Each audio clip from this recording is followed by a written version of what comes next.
मेरी भाभी रोज़ मुझसे 1 किलो मसूर की दाल मंगवाती थी, मगर उस वक्त मैं बहुत हैरान हो जाती जब भाभी उस दाल को बिना पकाए ही अपने बेडरूम में ले जाती और जब बाहर निकलती तो वो लंगड़ा लंगड़ा कर चलती और कहती कि दाल बहुत अच्छी थी। एक दिन भाभी का राज जानने के लिए मैंने अपनी छोटी बहन को भाभी के कमरे में छुपा दिया। कुछ देर बाद जब बहन लंगड़ाती हुई बाहर निकली तो मेरी जान ही निकल गई। आज शीतल भाभी ने मुझसे 1 किलो मसूर की दाल मंगवाई थी।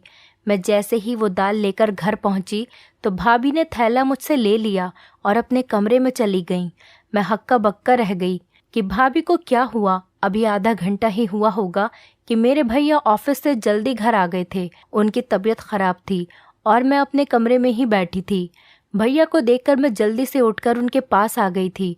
मुझे उनकी चिंता सताने लगी थी, मगर वो बोले थोड़ी देर आराम करूंगा तो ठीक हो जाऊंगा। फिर उन्होंने अपने कमरे में जाने के लिए दरवाज़ा खोलने की कोशिश की तो दरवाज़ा अंदर से बंद था। भैया को कुछ शक हुआ तो भैया ने दरवाज़ा पीट डाला, मगर कमरे से तो भाभी की कोई आवाज़ ही नहीं आ रही थी। भैया ने मुझे घूर कर पूछा, शीतल कहाँ है और दरवाज़ा अंदर से क्यों बंद है? मैं घबरा गई और बोली, भैया भाभी तो कमरे में ही हैं, शायद उनकी आंख लग गई होगी, हो सकता है भाभी आराम कर रही हों। भाई ने ज़ोर ज़ोर से दरवाज़ा बजाया, फिर बोले, शीतल दरवाज़ा खोलो, जल्दी करो। लेकिन भाभी ने कोई आवाज़ नहीं दी। मैं भैया का हाथ पकड़कर उन्हें बाहर बरामदे में लेकर आ गई और बोली, आप यहाँ बैठ जाइए, मैं दरवाज़ा खुलवाती हूँ। अब मैंने ज़ोर ज़ोर से दरवाज़ा पीटना शुरू कर दिया और साथ ही साथ कहती रही कि भाभी दरवाज़ा खोल दो, भैया आराम करने के लिए घर आए हैं, उनकी तबीयत कुछ ठीक नहीं है। लेकिन अंदर इतनी शांति थी कि कोई हलचल ही नहीं हो रही थी। मैं भैया के पास आकर बैठ गई। उनका चेहरा गुस्से से लाल हो रहा था। मैं बोली, भैया आप मेरे कमरे में आराम कर लीजिए, हो सकता है भाभी सो गई हों। निशा भी तो सो ही रही है ना। भैया ने ना में सिर हिला दिया और मुझसे बोले कि तुम यहाँ से जाओ, तुम भी आराम कर लो। लेकिन मैं भैया के पास ही बैठी रही। तभी भैया के कमरे का दरवाज़ा खुला और भाभी लंगड़ाते हुए बाहर निकलने लगी। भैया एकदम गुस्से से उठे और भाभी पर चिल्लाते हुए बोले, कमरा अंदर से बंद क्यों था? तुम नहीं जानती क्या, मैं अपनी 2 मासूम बहनें तुम्हारे हवाले करके काम के लिए बाहर जाता हूँ। तुम तो हर रोज़ ही यही सब करती होगी। तुमने मेरी बहनों को अपना समझा ही नहीं है। मैं खुद 16 साल की कम उम्र और डरपोक सी लड़की थी। भैया के गुस्से को देखकर मैं खुद ही डर गई थी, मगर फिर भी मैं आगे बढ़ी और बोली, भैया आप गलत सोच रहे हैं। भाभी ने कभी हमको पराया नहीं समझा, वो माँ की तरह हम दोनों का ख्याल करती हैं। शायद आज भाभी की तबीयत खराब हो, इसीलिए वो सो गई होंगी। मेरी बात सुनकर भैया ने मेरे सिर पर हाथ फेरा और खुद कमरे में चले गए। भाभी की आंखों में आंसू आ गए थे और उन्होंने मुझे गले से लगा लिया था। वो बोली, शुक्रिया स्नेहा। मैंने कहा, शुक्रिया को मारो गोली, जल्दी चलो भाभी किचन में, चलकर दाल बनाते हैं। भाभी एक पल के लिए परेशान हो गई थी। वो बोली, स्नेहा दाल तो मैंने खा ली है, तुम अपने कमरे में जाकर पढ़ाई करो। भाभी लंगड़ाते हुए किचन में चली गई थी। मैं हैरान होकर वहीं खड़ी थी कि भाभी ने मुझसे झूठ क्यों बोला कि उन्होंने दाल को खा लिया है, क्योंकि मैंने अपनी आंखों से देखा था कि वो कच्ची दाल अपने कमरे में लेकर गई थी। मैं अपने कमरे में आ गई और पढ़ते पढ़ते ना जाने मेरी कब आंख लग गई थी और फिर सुबह को घबराकर मेरी अचानक से आंख खुली। मेरे साथ साथ निशा भी जाग गई थी और अब हम दोनों किचन में जाकर भाभी की मदद करने लगे। आज भाभी भी मुझे बड़ी बेचैन सी और खोई खोई सी लग रही थी। भैया भी किचन में आ चुके थे। अब भैया भी रिलैक्स लग रहे थे, भाभी से आराम से बातें कर रहे थे। मैंने ये सोचकर ये सब नज़रअंदाज कर दिया था कि ये सब मेरा वहम ही होगा। सुबह मैं जल्दी उठकर कॉलेज के लिए तैयार हो गई और भैया के साथ ही चली गई थी। वो ऑफिस जाते हुए मुझे भी अपने साथ लेकर जाया करते थे। मैं और निशा एक ही कॉलेज में एक साथ पढ़ते थे। उसकी फर्स्ट ईयर के एग्ज़ाम हो चुके थे, इसीलिए उसकी छुट्टियां चल रही थीं, जबकि मैं सेकेंड ईयर में थी और मेरे एग्ज़ाम के लिए अभी 3 महीने बाकी थे। कॉलेज से घर आने के लिए मैं बस में सफ़र करती थी। मैं जैसे ही घर पहुंची तो मुझे लगा ही था जैसे भाभी मेरे इंतज़ार में ही बैठी होंगी। वो मुझे देखकर फ़ौरन ही कहने लगी कि स्नेहा, जल्दी से यूनिफॉर्म बदल लो और मुझे 1 किलो मसूर की दाल लाकर दे दो। फिर वो अपने कमरे से पैसे लेने के लिए चली गई थी। भाभी की लंगड़ाहट भी ख़त्म हो चुकी थी। मैं जल्दी से मुंह हाथ धोकर भाभी के पास आ गई थी। मैं शीतल भाभी से पैसे लेकर 1 किलो मसूर दाल लेकर आई थी। आज मैंने भाभी को थैला पकड़ाते हुए कहा, भाभी आज प्लीज़ दाल चावल बना लीजिएगा। मेरी भाभी के चेहरे का रंग एक पल के लिए फीका पड़ गया था। फिर उन्होंने हाँ में सिर हिला दिया और दाल अपने कमरे में लेकर चली गईं। मुझे एकदम से अजीब सा लगा था कि ऐसा कैसे हो सकता है कि कच्ची दाल अपने कमरे में कौन लेकर जाता है। फिर मैं यही सब सोचती हुई अपने कमरे में आ गई थी और पढ़ने लगी। शाम के वक्त भैया ऑफिस से आए तो मेरे और निशा के लिए खाने पीने का सामान लेकर आए थे। भैया की आवाज़ सुनकर भाभी भी अपने कमरे से निकल कर आ गई और वो लंगड़ाकर चल रही थी। मैं हैरान रह गई कि पहले तो भाभी के पैर की लंगड़ाहट ख़त्म हो गई थी, अब दोबारा वो क्यों लंगड़ा रही हैं। मुझे भाभी पर शक हुआ, कहीं भैया को दिखाने के लिए नाटक तो नहीं करती। लेकिन जब मैंने भाभी के चेहरे की तरफ देखा तो साफ साफ पता चल रहा था कि वो बड़ी तकलीफ़ में हैं। मैंने अपनी सोच को फ़ौरन बदला और भाभी के पास गई और उनसे पूछने लगी कि उनके पैर में क्या हुआ है, तो वो चुप हो गई थी। भैया को बड़ी भूख लगी थी, इसलिए भाभी फटाफट किचन में चली गई थी और मैं अक्सर किचन में भाभी को मदद करती थी। आज भी मैं उनकी मदद के लिए किचन में चली गई। मैंने कहा, भाभी दाल चावल के बारे में सोच सोचकर बड़ी भूख लग रही है। भाभी ने मेरी तरफ बड़ी अजीब सी नज़रों से देखा था। भाभी कहने लगी, आज तो मैंने घर में आलू की सब्ज़ी बनाई है, दाल तो मैं कब का खा गई, बहुत ही अच्छी दाल थी। ये सुनकर मैं हक्का बक्का रह गई थी। एकदम ही मेरा दिल भर आया और मैं सब कुछ छोड़ छाड़ कर अपने कमरे में आ गई थी। मैं अपनी सोचों में गुम थी, लेकिन निशा को देखकर मैं एकदम से चौंक गई थी, क्योंकि वो अपनी पुरानी फर्स्ट ईयर की किताब खोलकर बैठी थी। मैंने उससे कहा कि जब पढ़ने के दिन थे तब तो तूने पढ़ाई से जान बचा ली, अब क्या फ़ायदा इस पढ़ाई का। मैंने निशा से किताबें छीनने के लिए हाथ आगे किया तो उसने मेरा हाथ झटक दिया था और एकदम गुस्से से बोली, कभी तो मेरी जान बख्श दिया करो, हर वक्त मेरी माँ बनने की कोशिश मत किया करो। आप सिर्फ मुझसे 2 साल बड़ी हैं, 20 साल नहीं, जो मेरे हर मामले में टांग अड़ाती फिरती है। मुझे निशा से इस तरह के बर्ताव की बिल्कुल भी उम्मीद नहीं थी। निशा ने तो कभी मेरे साथ इस तरह की बात नहीं की थी।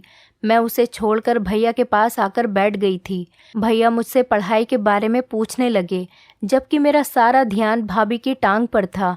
वो भैया के सामने आने का टाल रही थी और बहुत मुश्किल से कोशिश कर रही थी कि वो लंगड़ाकर ना चले। भैया ने मुझे जब यूँ सोच में गुमसुम पाया तो परेशानी की वजह पूछने लगे।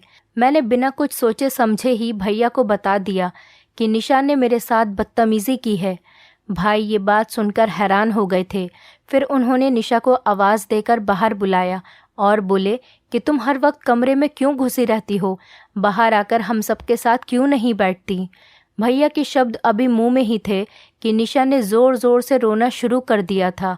वो बोली, पिताजी खुद तो इस दुनिया से चले गए, लेकिन मुझे दर दर की ठोकरें खाने के लिए छोड़ गए। भैया कहता है कमरे में मत बैठो, भाभी कहती हैं घर के कामों में हाथ बटाओ, जबकि मेरी बहन तो मेरी दुश्मन ही बनी हुई है। भैया निशा की हालत देखकर हैरान रह गए थे। फिर भैया उठे और निशा को गले लगाकर प्यार करने लगे और बोले, निशा तुम जानती हो कि मैंने तुम्हें कभी भी अपनी बहन नहीं समझा, हमेशा अपनी बेटी ही समझा है। फिर तुम इस तरह की बातें क्यों सोचने लगी हो। निशा कुछ भी बोले बिना सिर्फ रोती चली जा रही थी। हम सब भी परेशान हो गए थे। फिर अचानक ही उसने अपने आंसू पोंछ लिए और हमसे माफ़ी मांगकर कमरे में चली गई थी। भैया ने भाभी को आवाज़ देकर बुलाया और बोले, शीतल आजकल निशा घर में ही होती है, ये इतनी चिड़चिड़ी क्यों हो गई है। भाभी का चेहरा एकदम ही सफ़ेद पड़ चुका था। वो बड़ी डरी हुई लग रही थी। वो बोली, सुनील निशा हर वक्त कमरे में ही बैठी रहती है, इसलिए मैंने 1-2 बार उसे बोला था कि घर के कामकाज में थोड़ी मेरी मदद कर दिया करो, इस तरह से तुम बोर भी नहीं होगी। शायद उसे मेरी बात बुरी लगी होगी। भैया कुछ सोचने लगे थे। जबकि ना जाने मुझे ऐसा क्यों लगा जैसे शीतल भाभी हमसे कुछ छुपा रही थी। बात सिर्फ इतनी ही नहीं थी, कुछ ना कुछ गड़बड़ तो ज़रूर थी। अगले दिन भैया हमारे कमरे के लिए टीवी लेकर आए, अच्छी अच्छी मूवीज़ ले आए, किताबें और नॉवेल्स भी लेकर आए और लाकर निशा के हाथ में थमा दी थी। और भैया कहने लगे, आज के बाद तुम घर में बोर नहीं होगी। फिर कैरम भाभी के हाथ में दे दिया और बोले, शीतल तुम और स्नेहा कैरम खेल लिया करो। ये देखकर भाभी भी मुस्कुरा गई थी। मैं जब कमरे में आई तो निशा मुझे बड़ी जोश में लग रही थी। स्नेहा, मैं सारा दिन फिल्में देख लिया करूंगी, तुम पढ़ाई में ध्यान लगाती रहना। मेरा दिल भी ललचा गया था। भैया निशा के लिए तो बच्चों वाली फिल्में भी लेकर आए थे। मैं देर रात तक जागकर पढ़ाई करती थी। एक दिन मैं पढ़ाई कर रही थी, तब मैंने भाभी को अपने कमरे से निकलते हुए देखा। वो तेज तेज कदमों से चलती हुई छत पर चली गई थी। न जाने इतनी रात को छत पर क्या करने गई थी। मैं तो बड़ी परेशान हो गई थी।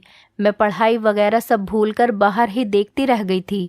तकरीबन 1 घंटा छत पर बिताकर भाभी अपने कमरे में वापस चली गई थी। आखिर ये सब हो क्या रहा था? मैं इस फिक्र में घुलती जा रही थी, जबकि मेरा दिल पढ़ाई में नहीं लग रहा था। मैं कॉलेज से जैसे ही वापस आई तो भाभी ने मुझे पैसे थमा दिए और फिर से मुझे 1 किलो मसूर दाल लाने के लिए भेज दिया था। मैं कपड़े बदलने कमरे में गई तो ये देखकर दंग रह गई कि निशा फर्स्ट ईयर की किताबें फिर से पढ़ रही थी। मुझे देखकर वो इस तरह चौंक गई थी और झट से वो किताब सहित कमरे से बाहर निकल गई थी। मैंने सोचा कि पहले भाभी की दाल ला देती हूँ, फिर निशा को तो बाद में देखूंगी। मैं दाल ले आई तो भाभी ने मुझसे थैला ले लिया और कोई भी बात किए बिना वो अपने कमरे में चली गई और अंदर से दरवाज़ा बंद करके कुंडी लगा ली। मैंने सब कुछ नज़रअंदाज किया और निशा की खबर लेने के लिए कमरे में गई तो वो मुझसे कहने लगी, स्नेहा तुम भाभी को ये रोज़ रोज़ दाल लाकर मत दिया करो। उसकी ये बात सुनकर मैं हैरान रह गई कि वो ऐसा क्यों कह रही है। तो मैंने इस पर उससे पूछा, क्यों, क्या हुआ निशा? जल्दी से उठकर वो मेरे पास आई और कान में मुझे ऐसी बात बोल दी कि मेरा सिर चकराने लगा। मैं निशा की बात झुठला भी नहीं सकती थी, क्योंकि वो सारा दिन घर में ही होती थी। उसे तो भाभी के हर काम की बराबर जानकारी होती थी। मैंने निशा को कसम देकर मना कर दिया कि वो फ़िलहाल इस बात को किसी से भी ना कहे। मैं खुद इस सारे मामले की तहकीकात करूँगी, फिर सच सामने आ जाने के बाद ही कुछ फ़ैसला करेंगे। मैं पढ़ने बैठ गई तो निशा टेरेस पर चली गई थी। पढ़ाई में मेरा दिल बिल्कुल भी नहीं लग रहा था। मैं निशा और भाभी की वजह से बहुत परेशान थी। ये दोनों ही बड़ी अजीब अजीब सी हरकतें कर रही थी। मैं अपनी सोचों में गुम थी कि तभी भाभी कमरे से बाहर निकल आई और वो लंगड़ाते हुए चल रही थी। मुझे दाल में कुछ काला लग रहा था। मैंने भाभी से कहा, भाभी दाल कहाँ गई? तो भाभी बोली कि वो तो मैंने खा ली, बड़ी ही अच्छी दाल थी। तो ये सुनकर मैं चुप हो गई और फिर भाभी लंगड़ा लंगड़ा कर चलती हुई घर के काम कर रही थी। तब अचानक मुड़कर बोली, निशा कहाँ है? तो मैंने उन्हें बताया कि वो छत पर गई है। ये सुनकर भाभी के चेहरे का रंग अचानक ही उड़ गया था। वो लंगड़ाती हुई छत की तरफ जाने लगी थी। मैंने सिर झटक दिया और अपनी किताब उठा ली। ये दोनों तो पागल हैं, मुझे भी पागल कर देंगी। लेकिन मेरा दिल पढ़ाई में नहीं लग रहा था। भाभी को छत पर गए हुए बहुत देर हो गई थी। मैं भी उन दोनों के पीछे ही छत पर चली गई। सीढ़ियों पर चढ़ते हुए मैं भाभी की आवाज़ आसानी से सुन सकती थी। भाभी निशा को बुरी तरह से डांट रही थी। निशा के रोने की आवाज़ भी आ रही थी। मेरा दिल अपनी बहन के लिए टूट सा गया था। मैं जैसे ही छत पर पहुंची तो भाभी मुझे देखकर डर गई थी। उन्होंने निशा को गले से लगाया और प्यार से बोली, कैरम नहीं खेलोगी अपनी भाभी के साथ? निशा ने भी अपने आंसू पोंछ दिए थे और ज़बरदस्ती मुस्कुराने की कोशिश कर रही थी। मैं उन दोनों को हैरत से देख रही थी। मैंने निशा का हाथ पकड़ा और उसे खींचते हुए नीचे लेकर आ गई थी। उसे कमरे में लाकर मैंने पूछा, भाभी तुम्हें क्यों डांट रही थी? निशा घबरा गई और बोली, नहीं तो भाभी मुझे क्यों डांटेंगी, बल्कि वो तो मुझसे बहुत प्यार करती हैं। मैं कुछ सोचकर चुप हो गई थी। मैंने कहा, निशा मुझे तुम्हारी मदद की ज़रूरत है। मैं भाभी का राज जानना चाहती हूँ। उस दिन तुमने जो मुझे बात बताई थी वो सिर्फ तुम्हारा वहम था, लेकिन मैं चाहती हूँ कि तुम मुझे असली सबूत ला कर दो। कल जब मैं भाभी को दाल लाकर दूंगी तो तुम उनके कमरे में छुपकर देखना कि वो दाल कैसे खाती हैं और फिर लंगड़ाकर क्यों चलने लगती हैं। मेरी बात सुनकर निशा एकदम से मुस्कुरा गई थी। वो बोली, स्नेहा, मैं तुम्हारा साथ दूंगी। अगले दिन कॉलेज से वापस आते समय मैं अपने दिमाग में सारा प्लान फिट करके आई थी। घर पहुंची तो मैंने भाभी को मेरा इंतज़ार करते हुए पाया था। वो बोली, स्नेहा, जल्दी से दाल लाकर दे दो।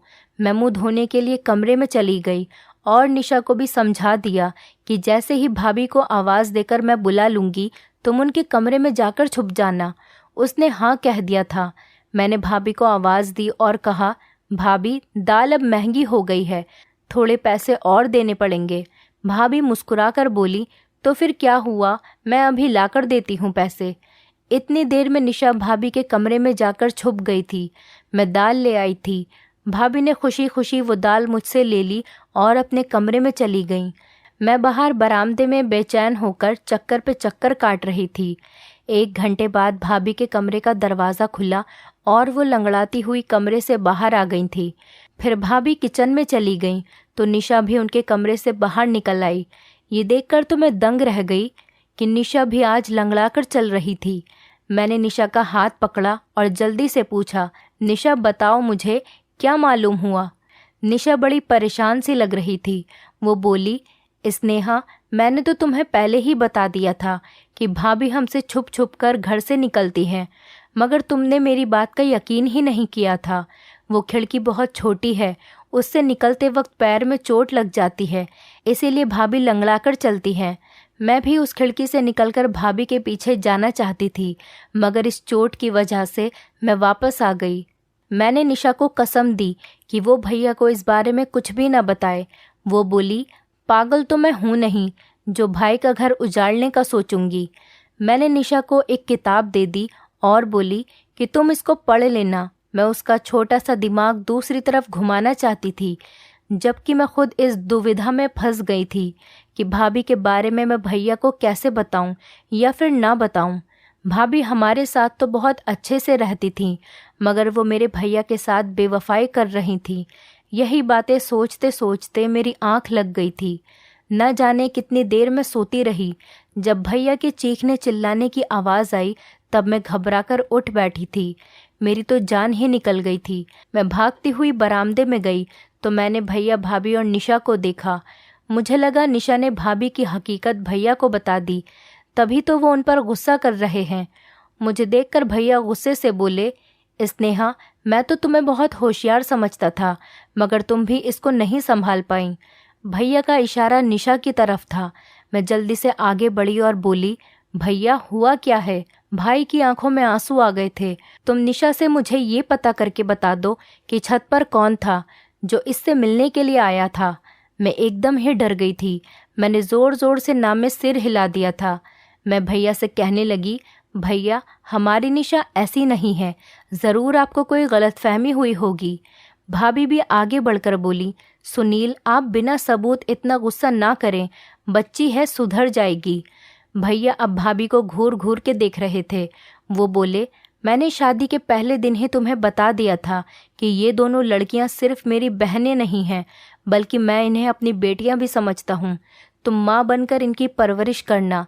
इस तरह से पालन पोषण किया है तुमने इनका। मैंने निशा का हाथ पकड़ा और उसे अपने कमरे में ले गई थी। मैंने निशा से पूछा, तुम मुझे सब कुछ सच सच बता दो कि आखिर बात हुई क्या है। वो रोते हुए कहने लगी कि भाभी चाहती हैं कि हम दोनों उनके पति का घर छोड़कर चली जाएं, इसीलिए वो ये सब करके हमें हमारे भाई की नज़रों में गिराना चाहती हैं। मैं बोली, तुम फिक्र ना करो, हमारे लिए गड्ढा खोदने वाली खुद ही उसमें गिर जाएगी। अगले दिन मैं भैया के साथ कॉलेज जाने लगी तो भैया बड़े खामोश से थे। उनकी आंखों में गुस्सा साफ दिख रहा था। मैंने भैया से कहा, भैया, आज आप ऑफिस से आधी छुट्टी लेकर मुझे कॉलेज से लेने के लिए आ जाइएगा। मैं एक हकीकत आपके सामने रखना चाहती हूँ। भैया कुछ कहे बिना ही चले गए थे, मगर ये उनकी मेहरबानी थी कि वो मुझे लेने के लिए आ गए थे। मैंने उनसे कहा कि वो घर से बाहर ही रहें जब तक मैं इशारा करके उन्हें ना बुलाऊं, तभी वो आएं। मैं जैसे ही घर गई, भाभी ने दाल का ऑर्डर दे दिया। थोड़ी देर बाद जब मैं दाल लेने बाहर निकली तो भैया आगे बढ़े और बोले, कहाँ जा रही हो? मैंने कहा, बस आप चुप रहें, आज हकीकत आपके सामने आ जाएगी। मैं दाल लेकर घर चली गई तो भाभी ने मेरे हाथ से दाल का थैला ले लिया और कमरे में चली गई। मुझे इसी वक्त का इंतज़ार था। मैं जल्दी से घर से बाहर आई और भैया को अपने साथ घर लेकर गई। मैंने कहा, भैया आप अपने कमरे का दरवाज़ा खोलिए। भैया के पास एक कटर था जिसके ज़रिए से उन्होंने कमरे का दरवाज़ा खोल लिया था। जब हम अंदर दाखिल हुए तो भाभी अंदर कमरे में नहीं थी। उनके कमरे की खुफिया खिड़की खुली हुई थी। भाई ने उस खिड़की से बाहर देखा तो उन्हें भाभी नजर आईं। वो तेज तेज चलती हुई कहीं जा रही थीं। भैया भी उस खिड़की से कूद गए थे, जबकि मैं और निशा भी बड़ी मुश्किल से उस खिड़की से उतर पाए थे। हम तीनों भाभी का पीछा करते हुए दूर एक सुनसान सी जगह पर पहुंच गए थे। एक बाबा का घर था जहां लोग ताबीज़ बनाने के लिए आ जाया करते थे। तेज तेज चलते हुए अचानक जब भाभी ने पीछे मुड़कर देखा तो हम तीनों को देखकर उनके चेहरे का रंग फीका पड़ चुका था। भैया आगे बढ़े और भाभी का हाथ पकड़कर उन्हें घर ले आए थे। भैया के तेवर बड़े खतरनाक हो चुके थे।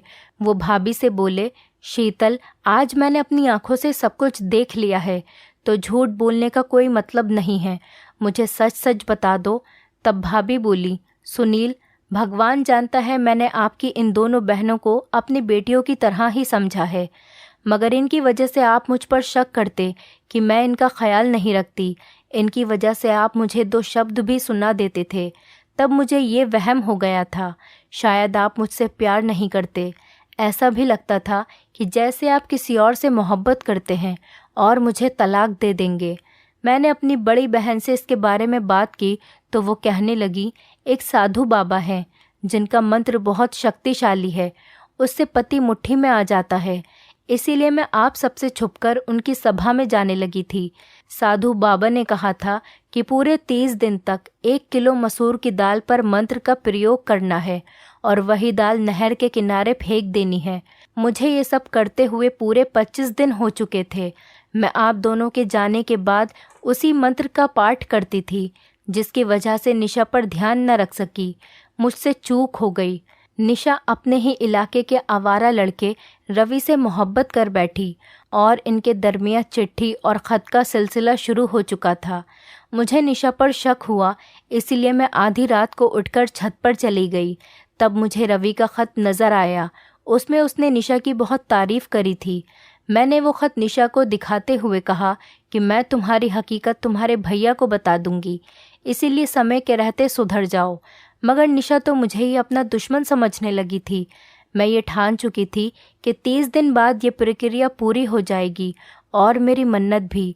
इसके बाद मैं निशा से सख्ती से पेश आऊँगी, मगर ये व्रत पूरा होने से पहले ही आप मेरा राज जान चुके हैं। मैं आपसे माफ़ी चाहती हूँ कि मैं निशा का ख्याल नहीं रख पाई।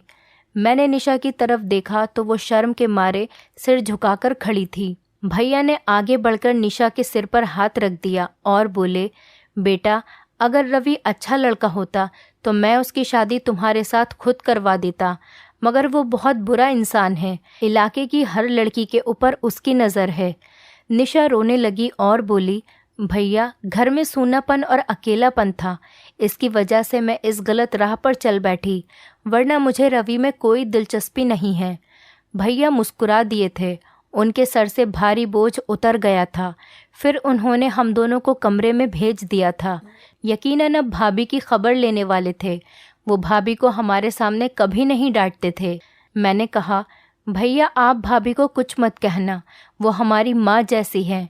भाभी रोते हुए हम दोनों बहनों के गले लग गईं और एक बार फिर हमारे घर में प्यार का खुशनुमा माहौल बन चुका था। दोस्तों, उम्मीद करती हूँ आपको हमारी कहानी पसंद आई होगी।